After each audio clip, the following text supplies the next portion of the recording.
E um dia, eu morava no 12º andar de um prédio com uma amiga. E eu saí, fui pra outro lugar e eu voltei sozinha. E quando eu cheguei no corredor pra entrar em casa, eu senti o cheiro. E na hora que eu senti o cheiro, eu disse: espírito maligno não entra na minha casa, não. É da porta pra fora, mas não entra na minha casa. E ali eu dei ordem, antes de entrar em casa mesmo, eu já dei ordem, repreendi, amarrei, disse que ele ficava da porta pra fora, mas não entrava. E que se tentasse entrar, ia ser queimado pelo muro de fogo do Senhor. Mas eu dei ordem mesmo, você tá repreendido, amarrado, e você tá proibido de entrar na minha casa. Não entra na minha casa. Dei a ordem no nome de Jesus, eu usei autoridade e não... Disse: não entra, no nome de Jesus não entra. Ok.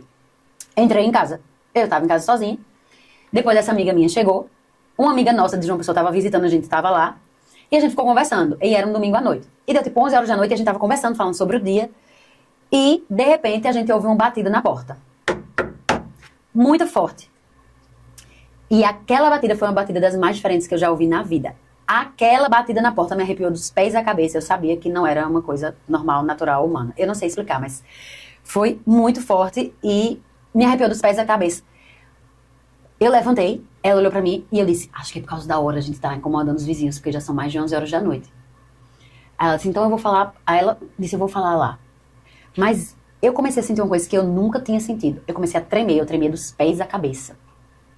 Eu tremia inteiro, meu corpo inteiro tremia. Eu disse: o que é que tá acontecendo? E eu tava toda arrepiada e eu comecei a sentir um pavor, um desespero. Eu nunca senti aquilo, um pavor que eu não sei explicar. E essa minha amiga foi e falou: oi, quem é? E a voz que estava por trás da porta falou assim: é fulana. Quando ela falou, eu disse: isso não é voz humana, é uma voz humana tomada por demônio. Essa mulher tá endemoniada. E aí a minha amiga falou: oi, você quer o quê? E ela disse: eu quero só entrar pra conversar com vocês. Só que enquanto a minha amiga tava tentando conversar com ela: não, a gente não vai conversar não. Ela: deixa eu entrar pra conversar com vocês. E a minha amiga ficou tipo conversando com ela pra mandar ela embora, e ela dizendo que queria entrar. Na minha cabeça começou uma batalha que eu nunca tinha vivido, que era assim: ela vai entrar e ela vai jogar alguma coisa em vocês. É melhor pular pro andar de baixo. E na minha cabeça eu comecei a me imaginar indo até a varanda e pulando pro andar de baixo. Não era pra matar, era só pra pular na varanda do andar de baixo. Mas eu morava no 12º andar. Qual era a chance disso dar certo? Meu Deus. E esse pavor e a minha cabeça nessa guerra de pular pro andar de baixo, pular pro andar de baixo. E um desespero, um pânico, um pavor mesmo pra sair dali. E eu liguei pra portaria. Eu liguei e falei com o porteiro: olha, eu moro aqui no 1203, no bloco tal, e tem uma mulher batendo na minha porta querendo entrar. Ele disse: tá, eu vou com segurança aí, pode deixar. Eu desliguei, e a minha amiga e essa mulher, eu comecei a prestar atenção, e essa mulher ficava dizendo: eu quero entrar pra conversar com vocês. E ela dizia: não, vocês não vão se arrepender não, abram, eu tenho um presente pra entregar a vocês, vocês não vão se arrepender. E isso eu tava nessa parada na porta do meu quarto, tremendo dos pés à cabeça, toda arrepiada, com essa guerra na minha cabeça de pular para o andar de baixo, pro apartamento de baixo. E elas diziam: abram, vocês não vão se arrepender, eu tenho algo pra entregar a vocês. Abram, vocês não vão se arrepender. E minha amiga: não, vai embora, a gente vai dormir, desculpa pela hora, pode ir embora, a gente vai dormir. E a mulher pegou e disse assim: abra que eu quero tomar a saideira com vocês. E a minha amiga disse: não, aqui a gente não bebe não. Ela: eu sei que vocês não bebem, aí nessa casa vocês só rezam. Meu Deus. E eu lembro que eu me arrepiava inteira, e a minha amiga assim, de repente a minha amiga olhou pra fechadura, olhou pra mim e disse: tá aberta. A fechadura da porta estava aberta. A porta não estava trancada de chave. E aí, eu lembro que no dia eu fiquei desesperada, eu disse: fecha. Mas hoje eu consigo ver realmente o poder do nome de Jesus. Porque quando você quer entrar num lugar, a primeira coisa que você faz é abrir a porta. E se uma pessoa que estava possessa por um espírito maligno queria entrar e estava vendo ali que a porta... ele ia abrir, mas ele tinha se dado uma ordem antes, que o espírito maligno não ia passar da porta. E ele precisava agora da autorização de vocês, que são autoridade territorial, para poder entrar. Por isso ela pedia e perguntava: deixa eu entrar. Deixa eu entrar. E a gente: não vai entrar. E aí, a porta da gente ficava de frente pro elevador. Sei que minha amiga falou, até ela desistir. E a gente ouviu quando o elevador abriu, fechou, e a gente olhando por baixo da porta, a luz do corredor apagou. A gente respirou: meu Deus, que coisa louca, não sei o que aconteceu, muito doido, muito doido. Daqui a alguns minutos o porteiro me liga, o porteiro interfona, que eu liguei pra portaria porque a porta ficava do lado da cozinha. Eu tava me tremendo tanto que eu não conseguia andar, então eu não consegui sair do meu quarto pra cozinha pra interfonar. Eu tive que ligar, porque o celular tava na mão, eu tive que ligar. Mas nessa hora o interfone tocou, eu fui lá atender. Quando eu atendi, o porteiro disse: opa, dona Essla, que é fulano de tal. A porteira disse: oi, ele fez. Eu fui com segurança aí, a gente achou a mulher, ela tá no andar de baixo, no apartamento de baixo. Ela é do apartamento de baixo, a família tá tentando acalmar ela. Mas deixa eu lhe dizer uma coisa, pelo que eu vi ali, era uma perturbação diabólica, viu? Meu Deus. Dali pra frente foi só pra trás. Eu lembro que nessa noite eu já não dormi, mas, ok, tava na adrenalina, muita coisa aconteceu. E no outro dia de manhã, quando eu fui descer, aconteceu uma coisa muito estranha. Eu tive medo de descer no elevador sozinha. Eu nunca gostei de elevador, porque eu tinha tido um trauma quando criança, com o elevador você tava. Sim. Mas não era o medo de elevador, era o medo de estar sozinha. E é tanto que eu fiquei esperando essa nossa amiga que tava visitando e sair de casa pra eu descer com ela. Aí a gente desceu, ok. Fui embora viver meu dia. Quando eu voltei pra casa, de noite pra dormir, eu não consegui dormir. Eu ia dormir e eu sentia pavor. Um medo, um pânico de ser atacada por um demônio. Esse era o medo. Era de que eu ia dormir e um demônio ia me atacar. Então eu passei a madrugada, eu fechava o olho e acordava. Fechava o olho e acordava. Eu passei a madrugada assim, até amanhecer. Quando amanheceu, eu apaguei de exaustão. E isso começou a ser todas as noites. Então o resumo das minhas noites seguintes foi isso. Eu ia dormir e eu tinha medo de ser atacada por um demônio. Então eu dormia, aí acordava, repreendia, amarrava, proibia e tentava dormir, mas acordava em pânico. E eu passei madrugadas assim. Até que começou a não mais ser só isso. Eu comecei a ter medo de dormir, então já não dormia e eu virava madrugada. Só que eu comecei a usar estratégias que estavam ao meu alcance ali, do que eu tinha, pra não dormir. Então eu comecei a assistir filme, a assistir série, a fazer coisas assim, de virar a madrugada só pra ficar em estado acordada. E de manhã eu apagava de exaustão, o que começou a prejudicar toda a minha vida, porque eu fazia seminário de manhã, então eu não estava mais conseguindo ir pras aulas, não estava conseguindo estar ali no seminário, porque eu não estava vivendo. Mas isso começou a aumentar. Antes era só dormir. Agora era ficar dentro do quarto com a porta fechada, sozinha. Então eu dividia apartamento com uma amiga, mas agora eu não fechava mais a porta do meu quarto. Eu estava toda hora com a porta aberta. Até pra dormir. Ela fechava o dela e eu não fechava o meu, deixava a porta aberta, porque eu não conseguia ficar dentro do ambiente fechado, sozinha. Começou a aumentar mais ainda, eu não conseguia estar dentro do banheiro fechado. Então eu ia ao banheiro e ficava com a porta aberta. Porque se eu estivesse fechada, eu tinha esse medo. Era sempre esse medo, que um demônio ia me atacar, quando eu estivesse sozinha. Começou a aumentar ao ponto de quando eu ia tomar banho, eu não conseguia fechar meu olho pra tomar banho. Meu Deus. Então eu lavava meu rosto assim, shampoo eu passava assim, e água escorrendo no rosto, sem fechar o olho, porque a hora de fechar o olho era desesperador, o pânico que tomava conta de mim, eu fechar o olho e ter esse pavor de... E uma certeza, porque o medo é uma certeza, né? De que um demônio ia me atacar. E agora eu já também não conseguia mais ficar sozinha em casa. Então quando a minha amiga não estava, eu não ficava em casa. E agora eu não conseguia mais estar sozinha em canto nenhum. Sempre que eu estava sozinha em qualquer lugar, eu tinha esse pânico, esse pavor de que algum demônio ia me atacar. Eu lembro de um dia que eu cheguei bem tarde da noite, em casa de carro, e eu estava sozinha, cheguei da igreja sozinha, e eu desci do carro, e eu fiquei no hall de entrada, e eu disse, eu não vou conseguir subir, eu não consegui subir no elevador. Eu fiquei mais de hora no hall do prédio, esperando chegar alguém, que eu nem conhecia, podia inclusive ser a mulher do andar de baixo, pra subir no elevador com alguém, pra não subir sozinha. Meu Deus. E isso você... Mas o que aconteceu comigo foi como estourar uma guerra agora, mundial, e tem um menino de 11 anos que é muito corajoso, mas é um menino. Mas a gente dizia assim, tá tendo uma guerra, e ele dizia, eu vou pra guerra. Então toma uma metralhadora e vai pro meio da guerra. Mas era um menino de 11 anos. Ele é corajoso e talvez ele vai crescer e ser um grande soldado, mas ele ainda é um menino. Então eu fui assim. E pior, eu estava sendo instruída de maneira equivocada. Por quem? Pelos autores que eu estava lendo. Então, enquanto eu estava lá em BH sozinha, eu li muito de autores que me ensinaram coisas que só depois o Espírito Santo trouxe num atendimento, depois que eu estava toda traumatizada, anos depois, que o nosso pastor amigo veio, e ele, em oração, disse assim, Ésla, você leu fulano e fulano? E foram exatamente os dois autores que eu mais tinha lido. Eu disse, li. Ele fez, o Espírito Santo me revelou, que você leu. E aí ele disse, esses dois autores bugaram a sua mente. E realmente, esse trauma, ele conseguiu se alojar de maneira tão forte em mim, porque a estrutura já estava preparada para recebê-lo. Eita, que importante. E a estrutura da minha mente foi preparada com essas leituras. E essas leituras desses autores me colocaram num lugar de entender muito sobre o poder de Satanás, ao ponto de crer tanto no poder do maligno, que esqueci do poder de Deus. E aí, o medo, ele é fé. Só que ele é fé no objeto errado.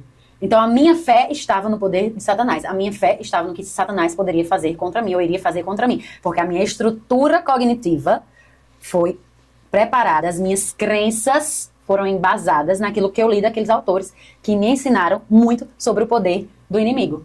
Então esse medo era a fé no lugar errado. Ao invés de estar com a fé em Deus e no Senhor que é poderoso e em Jesus que sempre vence, que é o vencedor, toda a identidade de Deus que a Bíblia traz, a minha mente estava recheada e alimentada de experiências de homens, que a gente nem sabe qual a intenção, mas experiências de homens enaltecendo, sem dizer que estavam enaltecendo, o poder maligno. Então a minha mente estava recheada disso. Essa estrutura da minha mente foi o berço que acolheu a situação que eu vivi e gerou esse trauma em mim. Porque essa situação que generalizou, antes era o medo de dormir, ela generalizou. Porque não foi tratada, porque eu não falava pra ninguém. Porque na minha cabeça, olha o que Satanás estava colocando na minha cabeça, é que se eu falasse, se eu verbalizasse, ali eu estava abrindo uma brecha, eu estava dando a legalidade para ele atuar. Enquanto eu não falasse, ninguém sabia, então não estava dando. Então realmente eu comecei a entrar numa loucura na minha cabeça. E isso durou muitos meses, vivendo isso sozinha, eu estava sendo perturbada. Até que Deus falou com você e pai para me trazer ele de volta para João Pessoa. E eu voltei para João Pessoa e achei que as coisas iam melhorar, mas não melhoraram, eu continuei sentindo as mesmas coisas. E até que você percebeu, porque você um dia acordou de madrugada, foi orar, chegou no meu quarto, eu estava acordada. E tu disse, por que tu tá acordada, menina? E eu já estava esgotada, e aí eu contei o que estava acontecendo. Foi quando a gente começou a buscar ajuda. E uma psicóloga que me atendeu, porque a gente fez primeira parte espiritual, então a gente foi para cura e libertação, tive atendimentos de cura, de renúncia, de libertação, tudo ok. De libertação nesse sentido, do processo de renunciar os autores que eu li, os ensinamentos que eu tinha recebido, renunciar ao medo, receber cura no meu coração, se tinha alguma coisa, né, que tinha ficado, mas não resolveu. Porque a alma já estava marcada, né? Porque ali já era, trauma. A minha saúde mental já tinha sido afetada. Justamente pela questão traumática que aconteceu. E aí a gente procurou uma psicóloga, e a psicóloga disse assim, se afaste de tudo que fala de batalha espiritual, de guerra, e na época eu não tinha conhecimento, mas hoje eu sei que isso foi muito, me prejudicou demais, porque quando a gente tem medo de algo, e a gente não enfrenta, pelo contrário, a gente foge, a gente sente um alívio momentâneo, porque a gente não enfrenta o medo, mas o medo cresce. Então sempre que a gente tem medo de algo e a gente foge, a gente aumenta o medo. Quando a gente enfrenta o medo, ainda que a gente não enfrente de vez, não precisa de um tratamento de choque, mas a gente dá passos em direção a ele, a gente vai ganhando mais autonomia e o medo vai se enfraquecendo. E comigo foi o contrário, então piorou a minha situação. E eu fiquei anos presa nisso. Até que a gente fui trabalhando, né, com dessensibilização sistemática e a parte espiritual já estava tratada, então a gente já tinha entendido, já tinha recebido isso como Deus. Para de estudar demônio, falar sobre Jesus, sobre quem é Jesus, sobre o poder de Jesus, sobre quem nós somos em Deus, aprender as escrituras e se encher disso. Então a parte espiritual estava sendo tratada, mas a minha mente tinha sido afetada. Então eu precisei também trabalhar a minha mente com técnicas da psicologia, de dessensibilização cognitiva, de exposição gradual, né? Não é tratamento de choque, a gente joga a pessoa ali no meio do que ela tem medo, não. Mas de exposição gradual para que a pessoa ganhe autonomia e aquilo que causa medo vá diminuindo e perdendo força. Então, eu precisei de um tratamento multidisciplinar, vamos dizer assim, porque atingiu o corpo, alma e espírito. No meio desse caos todo que eu estava vivendo, a gente foi para uma Ação Brasil da pastora Zenete em Brasília. E era um ginásio e tinha muitas pessoas. E a gente estava no momento do louvor. E eu estava num canto adorando, sozinha, no meio do povo, adorando no meio da multidão. E passou uma mulher por mim. E depois eu ouvi quando ela voltou. E ela disse assim, eu não sei quem é essa mulher, nunca vi na minha vida. Provavelmente nunca mais verei. Mas ela olhou para mim e disse assim, você é uma adoradora de guerra. E saiu. E foi enquanto eu estava afastada, porque essa psicóloga tentou me afastar da batalha espiritual. E essa mulher disse, você é uma adoradora de guerra. E hoje eu entendo isso. Porque eu tenho vivido experiências com Deus que muitas vezes eu senti medo depois da batalha. Mas enquanto eu estava na guerra, no momento da batalha espiritual, eu disse, eu vou, porque eu sei que Deus está comigo e eu vivi coisas maravilhosas. E estar com o Senhor, vivenciando aquilo que eu sabia que Ele tinha me chamado para viver, era mais forte e maior do que o medo, do que o trauma. E eu tenho vivido experiências com Deus de estar ministrando e pessoas foram curadas, pessoas foram libertas, pessoas foram tocadas. Ministrando, nesses anos em que eu ministrei cura e libertação, eu não sei quantas pessoas eu atendi, mas muitas pessoas que hoje são minhas lideradas no corpo profético, que passaram pelo atendimento comigo, né, que Deus usou ali a minha vida na vida delas, para trazer cura, para trazer libertação, e hoje elas são do ofício profético, profetas de ofício, profetas ativadas pelo Senhor. E tudo isso foi depois, mesmo depois da situação traumática, sobrevivi. E uma experiência que eu tive esse ano, que foi muito forte, foi uma visão assim que eu nunca tinha tido. E essa semana eu estava lembrando dessa visão, porque foi algo, eu não sei nem explicar, mas eu vou contar. Nós estávamos tendo um retiro como Águias, que tivemos esse ano, e nós fomos alertados sobre muitas batalhas, e tivemos muitas batalhas territoriais ali. E no momento lá de manhã, que ia ser um momento de cativeiros, que ia ser um momento muito forte, a gente já estava preparado para a guerra, teve o louvor antes. E enquanto a gente adorava, eu senti um senso muito forte de fazer reverência ao Senhor, uma sensação de reverência. E eu lembro que eu me prostrei, eu me ajoelhei ali no altar e eu só dizia isso para as pessoas, façam reverência. Mas era uma sensação de chegou uma autoridade aqui. E eu estava de olhos fechados, mas eu vi. E foi a coisa mais incrível que eu já vi na vida. Eu não tenho muitas experiências de visões, mas essa foi. Eu vi o trono ali no meio, e Jesus estava sentado sobre o trono, ele estava coroado, e fazia um silêncio. Era como se eu tivesse uma visão celestial. Fazia um silêncio. Era um silêncio, não tinha nada, só tinha ele, sentado nesse trono, coroado. E era silêncio total, era como se o céu, a terra e tudo que existe estivesse em silêncio, prostrado, apenas reverenciando. E aí eu via o plenário, e Jesus estava sentado no trono, no altar, de frente para as pessoas. E em volta do plenário tinham muitos demônios, eles eram em formato meio de puma, meio de onça negra, uma coisa assim. E eles estavam ali com sangue nos olhos, mas eles também estavam em silêncio. Era só silêncio. E Jesus se levantou do trono e ele ficou de pé. Ele não disse uma palavra, ele só se levantou. E na hora que ele se levantou, os demônios recuavam e eles ficavam só olhando, mas eles não estavam olhando como se quisessem atacar. Eles estavam esperando o que Jesus ia mandar, a ordem de Jesus sobre eles. Meu Deus. Eles simplesmente pararam e eles estavam esperando. E a discernimento que eu tinha era que eles estavam esperando. Se Jesus ia mandar eles irem embora, se Jesus ia atacar eles, o que é que Jesus ia fazer com eles? Eles estavam completamente à mercê do que Jesus ia fazer com eles. Eles estavam esperando a ordem de Jesus. E era silêncio total. E eles estavam do lado de fora, olhando. Eles não estavam olhando para atacar. Isso era muito forte, porque eles estavam esperando. O que é que Jesus ia dizer? Porque a ordem era dele. É sobre isso. E Jesus só ficou em pé, e tudo fez silêncio. E tudo estava em paz.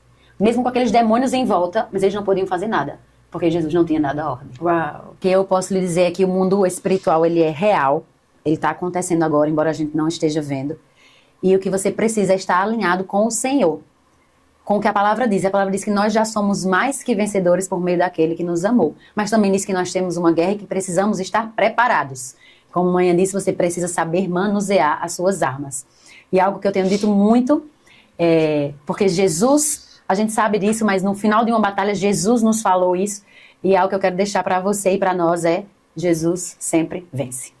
Aleluia! Irmãos, tremendo, testemunho forte, irmãos, muito forte. Glória a Deus, sobre o mundo espiritual. Aqui do canal Como Águias Podcast. Eu tava assistindo alguns conteúdos deles aqui, e aborda muito sobre o mundo espiritual. Então, se você tem o interesse ou gosta de conhecer experiências do mundo espiritual, aqui é o lugar que você vai encontrar muito conteúdo bom, certo? Então, recomendo você ir lá e se inscrever no canal dela e ficar por dentro de todos os vídeos que saem lá, tá bom? Se você gostou desse vídeo, não esqueça de curtir, de compartilhar. Nos siga, ativa o sininho de notificação, que você vai nos ajudar bastante. Testemunho sobre o mundo espiritual, eu gosto muito particularmente, né? A gente pode ver aqui algumas experiências e algo muito interessante que ela vai falar sobre este tempo que não durou somente meses ou dias, durou anos. Ela nesse processo desse medo que tomou ela. Não sei se você, quando na sua infância, ela contando, eu lembrei da minha infância quando a gente ia tomar banho e tinha medo, né? Parecia que tinha alguém ali chegando perto de você. E o mundo espiritual, ele é assim. É esse medo que toma a gente que você não sabe de onde que vem. Mas é um medo que te toma que não é um medo seu. Você sabe que não é de você, certo? E ela viveu por muito tempo com isso. Mas a gente vê que ela tava tão assim bloqueada que ela não conseguia ir contar pra ninguém. Tão dominada que ela ficou nesta guerra, foi uma tremenda guerra espiritual que ela viveu. Mas glória a Deus que ela conseguiu sobreviver. Talvez você está nessa mesma situação, vivendo uma guerra espiritual aí dentro da sua casa, aí no seu trabalho, não sei o ambiente que você se encontra, mas irmãos, é momento de nós se achegar mais perto do Senhor e contar para Ele, ou pedir ajuda, né, para o seu pastor. Se você não tem um pastor, procure alguém que pode te ajudar, certo? Para que você possa ser liberto deste mal. E então deixa aqui nos comentários também o seu nome, se você precisa de oração, que você está pedindo e precisa de ajuda, deixa nos comentários que eu vou estar anotando o seu nome na folhinha aqui para começar a fazer uma oração pela tua vida. Amém? E eu creio que Deus vai te libertar em nome de Jesus. Amém, irmãos? Se você gostou, como eu disse, não esqueça de curtir e de compartilhar, tá? Fica na paz, que Deus abençoe e até o próximo vídeo.